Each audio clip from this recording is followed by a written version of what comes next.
हरगोनथ' बेनो आरो हर जाबाय ना मा नाम फंबाय नोंना बबेदेब नार्जारि माला फैदोंमोन 17 गाखोदोंमोन ना बेनिफ्राय माबा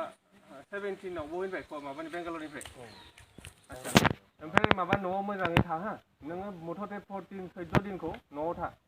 खारन बेखौ 14 बोसोर बनबासथ' थानो होआखैना बेखौ 14 दिनल'सो नों 14 दिनाव जुदि नोंना जेबो बेमार ओंखाराखिसै होमबा नोंना गोसोनि टेनसना जोब्बाय ना ओमफ्राय नोंनि बिमा बिफायाथ' बहुत बैसो जाबाय दा नोङो नोंनि बेमारा नों सेंग्रा मानसि नों बुलायनो हानो हागौ हा बुलायनोबो हागौ नोंना बडि सडि मोदोमा थिगानो दं खिन्थु नोंनि बिमा बिफायाथ' बैसो जाबाय आरो नोंनि आब' हिन्जावफोराथ' एसे उइक जायो थ' बिसोरनि खाथियाव नोंसोरो नों एसेबो हाबसुंनोबो मोना नों एखेलगे थानोनो मोना हा नों आलदा एखेलगे जानोबो मोना डाइनिं टेबोलाव एखेलगे दाजा नोंनो ओंखाम नांगौबा नोंनो रुमाव हरगोन नों बे 14 दिनल' खस्थ' खालाम नों जुदि 14 दिन खस्थ' खालामोबा नों गथै जिबना नोंना सान्थि जों बे गामिनि मानसिया नोंखौ रावबो गियाखै नों खुनु क्राइम मावाखै दा जोंबो जुदि बेलेग गामियाव थायोमोनबा बेलेग माबा कान्ट्रियाव थाङोमोनबा बा फरायनो थाङोमोन मेला IIT फरायनाय दं गथ' मेला डक्टर इन्जिनियार फैदों खिन्थु जाय 20 तारिखनि सिगां बा लकडाउननि सिगां फैदों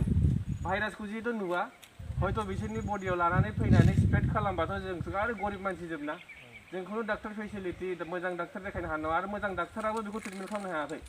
गिदिर गिदिर कान्ट्रिया इटालिफोरा जोंनि इन्डियानिफ्राय बहुत गोजौ रेंकआव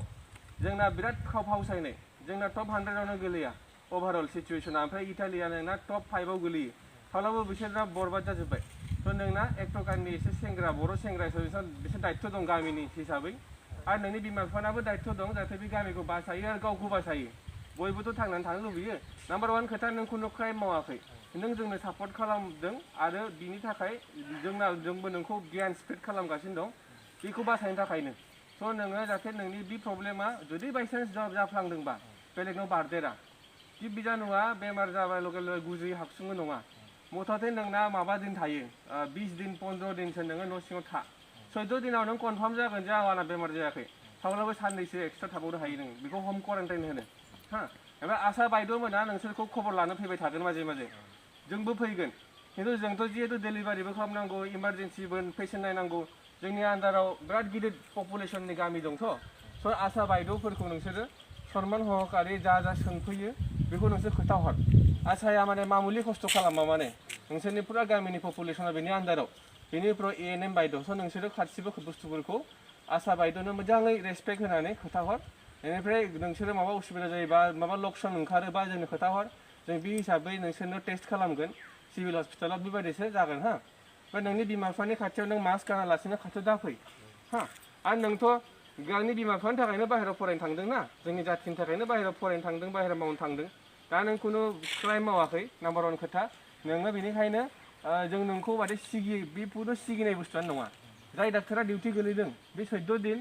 क्वारेन्टाइन थागोन बायदि नों बायदि ओमफ्राय आरो गाव बेमार जायाखैबा आरो हस्पिटाल फैफिनगोन बियो जुदि बेमार जानाय मोनोबा होमबा गाव हम क्वारेन्टाइन थाङो मिथिबाय जोंना खुनु स्टाफआ बिराद खम नालाय जोंना बादे टीम 1 टीम B जायो टीम 1आ डिउटि खालामो 14 दिन 14 दिन उनाव बे गावखौ बेमार जागोन नामा आसा खालामनानै 14 दिन गेप लायो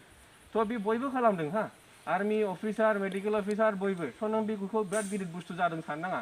नों जास्ट बिमा बिफाखौ बासायनांगौ रेसपन्सिबल सिटिजेन हिसाबै आरो नों खोथाखौ बुजिखानाय बायदि मोनबाय आं थ' आं बिराद मोजां मोनदों जोंनि मेरला मानसि खोथा बुजियालासिनो बेरायलाबायदों बिसोरो गावबो दुखु मोनगोन न'खरखौ गामि बरबाद खालामगोन मिथिबाय ओंखायनो बेनोसै बुजिखाबायबो जास्ट बेनो आरो हा नोंसोर जाहाथे मोजाङै कन्टेक्ट खालामबाय था जोंखौ हो